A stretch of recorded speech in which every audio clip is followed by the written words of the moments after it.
நானும் லவ் பண்ணேன். ரட்சிக்கப்படுறதுக்கு முன்னாடி 6 வருஷம் லவ் பண்ணேன். 6 வருஷம், 1 வருஷம் 2 வருஷம் 6 வருஷம் ரட்சிக்கப்படுறதுக்கு முன்னாடி லவ் பண்ணேன். நான் ரட்சிக்கப்படுறதுக்கு ஒரு சூழ்நிலையில் நான் ரொம்ப திருடுவேன், ரொம்ப கஞ்சா அடிப்பேன், ரொம்ப குடிப்பேன், ஊரில் யாரையுமே மதிக்க மாட்டேன். அதுதான் என்னுடைய வாழ்க்கை. ஊரில் லேடிஸை பார்த்தா ஒரு மாதிரி கேட்பேன். எங்கள் அப்பாவெல்லாம் கண்ணு மேலே அடிச்சு கண்ணு வீங்கி போயிட்டு வெளியே பையன் அடிச்சிட்டேன் அப்படின்னு சொன்னால் வெளியே போனால் அசிங்கமாக இருக்குமேன்னு சொல்லி வீட்லேயே இருந்தார். எங்கள் அம்மா இன்றைக்கும் நொண்டி தான் நடப்பாங்க. நாம்மா நொன்ற அப்படின்னு கேட்டால் இன்றைக்கி நல்லா இருக்கிறடா, ரொம்ப சந்தோஷமாக இருக்குது, அன்றைக்கி குடிக்கும் போது காலில் எட்டி வச்சல ஜவ்வாக இருந்துட்டு இருக்குதுடா, அதனால தாண்டா நொண்டி போகிறேன். அப்படி இருந்த பையன்தான்.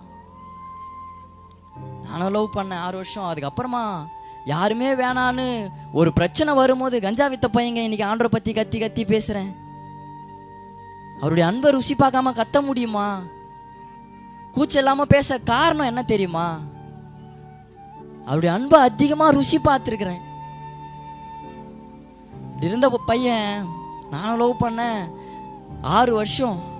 நான் ரட்சிக்கப்படுறதுக்கு கொஞ்ச நாளுக்கு முன்னாடி எங்கள் ஊரை விட்டே என்னை ஒத்திக்கிட்டாங்கன்னு சொல்லணும். ஊருவில் வந்தால் நாங்களாவே போலீஸுக்கு ஃபோன் பண்ணுறோம், அவனை வந்து பிடிக்கலாம் அப்படின்னு சொல்லி தலைவர்கிட்டலாம் போய் பேசி நான் ஊருவில் வந்தால் என்னை பிடிக்கிற ஒரு ஸ்டேஜில் நான் ஒரு ஊருக்கு போகிறேன், எங்கள் பெரியம்மா வீட்டுக்கு போகிறேன். என்னை யாருமே சேர்த்துக்க மாட்டாங்க, சொந்த பந்தம் யாருமே சேர்த்துக்க மாட்டாங்க. அவங்க வீட்டாண்ட போனால் நான் அவங்க பசங்களை கெடுப்பேன் அப்படின்னு சொல்லி என்னை யாருமே சேர்த்துக்க மாட்டாங்க. இவன் வந்தால் நம்ம வீட்டில் இருக்கிற பொருளை ஏதாச்சும் திருடிட்டு போயிடுவானோ, இவன் வந்தால் நம்ம பசங்களை கெடுப்பானோ, இவன் வீட்டாண்ட வந்தால் போலீஸ் நம்ம வீட்டாண்ட வந்து நம்ம பசங்களை பிடிக்குமோ அப்படின்னு சொல்லி வீட்டாண்ட என்னை யாருமே சேர்த்துக்க மாட்டாங்க. என்னுடைய சொந்த சித்தப்பா ஊழியம் செய்கிறாரு, அவருமே சேர்த்துக்க மாட்டார். நான் எங்கள் பெரியம்மா வீட்டாண்ட இருக்கும்போது அப்போது வக்கீல் வச்சு பேசும்போது நாங்கள் ஒரு 8 பேர் ஒரு வீட்டாண்ட போயிட்டு ஒரு அம்மாவை ஒரு அப்பாவை ஒரு பையனை என் கூட சுற்றி இருந்த பையனை பாட்டெல்லாம் எடுத்து அடிக்க ஆரம்பிச்சிட்டோம். அதில் ஏற்கனவே என் மேலே நிறைய போலீஸ் கேஸ் இருக்குது. இந்த போலீஸ் கேஸ் கொஞ்சம் ஒயிட் ஆகிட்டு கேஸ் கொடுத்துட்டாங்க. இதில் நான் என்ன பண்ணிட்டேன், நான் ஊருக்கு போயிட்டேன். என் கேஸ்கார பசங்கள்லாம் போலீஸ் பிடிச்சி அப்போ எனக்கு ஃபோன் வருது, இந்த மாதிரி உன் கூட சண்டை போட்ட பசங்கள்லாம் போலீஸ் பிடிச்சிச்சுரா, A1 உன்னை தான் போட்டுக்கிறாங்க, நிச்சயமாக உன்னை பிடிச்சா உனக்கு மட்டும் கூண்டாஸ் போடுறா. கூண்டாஸ்னா தெரியல. 1 வருஷம் அது அப்படி இப்படி ஒரு 7 மாதத்தில் வந்துடலாம். 7 மாதம் வரையும் உள்ளே இருக்கணும்ல.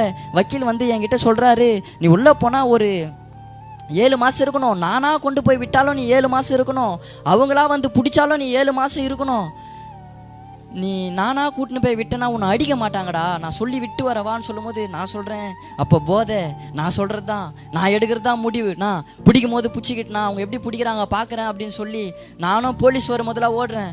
வக்கீல் நான் பண்ணிட்டாருனா நம்ம கூப்பிட்டு இந்த பையன் வரமாட்டானே அப்படின்னு சொல்லி ஸ்டேஷனில் போய் சொல்லிட்டாரு, இந்த மாதிரி தருண் அந்த ஊரில் தான் இருக்கிறான்.